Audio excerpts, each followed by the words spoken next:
আসসালামু আলাইকুম। শুরুতেই বলুন, এ মাসে আপনার বিদ্যুৎ বিল কত আসলো? আপনি কতদিন ধরে গ্যাসের সিলিন্ডার কিনতে পারেন না, কিংবা আপনি কতদিন ধরে গরু মাংস খান না? 1757 সালের পলাশির যুদ্ধ থেকে 1857 সালের সিপাহী বিদ্রোহ, 1857 সালের সিপাহী বিদ্রোহ থেকে 1947 সালের দেশভাগ, 1947 সালের দেশভাগ থেকে 1971 সালের মুক্তিযুদ্ধ, কিংবা 1971 সালের মুক্তিযুদ্ধ থেকে বর্তমান সময় পর্যন্ত এ জাতি শুধু নিজের রক্ত দিয়ে গেছে, অন্যের দাসত্ব করে গেছে, কিংবা অন্যের শৃঙ্খলে আবদ্ধ থেকে গেছে। বিদ্যুৎ দিয়ে, গ্যাস দিয়ে, তেল দিয়ে, পানি দিয়ে, নইলে গদি সাইরা দিয়ে এসব বলা লোকগুলো আজকে তারা ক্ষমতায় গিয়ে আজকে তাদের আসল চরিত্র দেখাচ্ছে। 200 টাকার বিদ্যুৎ বিল 400 টাকা, কিংবা 400 টাকার বিদ্যুৎ বিল কখনো কখনো 4000 টাকা পর্যন্ত আসছে।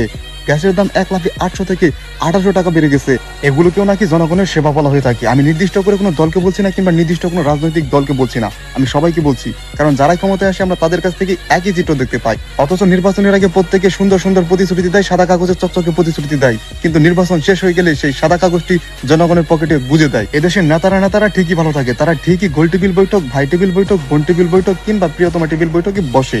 মাঝখান থেকে কর্মীরা চোখ হারায়, হাত হারায়, পা হারায়, কিংবা না হারায়, দাঁত হারায়। তারা নিজেরা ঝগড়া করে কেন?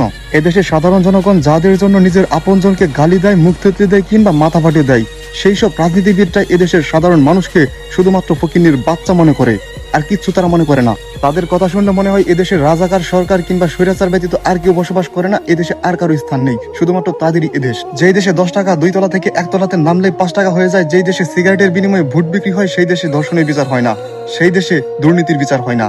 আশ্চর্য। আসলে এদেশের রাজনীতি দেখলে একটা জিনিসই মনে হয়, যদি আপনি গরিবের রক্ত চষে খাওয়ার রাজনীতি বুঝেন তাহলে আপনি রাজনীতির ময়দানে আসেন, নাহলে আপনার রাজনীতি করার দরকার নেই। এদেশের কর্মীরা নেতাকে করে ভক্তি, কারণ তাদের আছে শক্তি, আছে মিথ্যা মিথ্যা উক্তি। কে জানে এসব থেকে কবে হবে আমাদের মুক্তি। নেতার সামনে তালি পিছনে গালি, কিংবা নির্বাচনের সময় ফালাফালি, এসব আমাদের দেশের নতুন সংস্কৃতি নয়। এদেশের প্রত্যেকটি অন্যায়ের বিরুদ্ধে, প্রত্যেকটি স্বৈরাচারের বিরুদ্ধে এদেশের দামাল ছেলেরা হাসতে হাসতে নিজের জীবন দিয়েছে বারবার। তারা করেনি কখনো ভয়। দিন শেষে দেশের কিছুই বদলায় না, মাঝখান থেকে কিছু মায়ের কুল খালি হয়।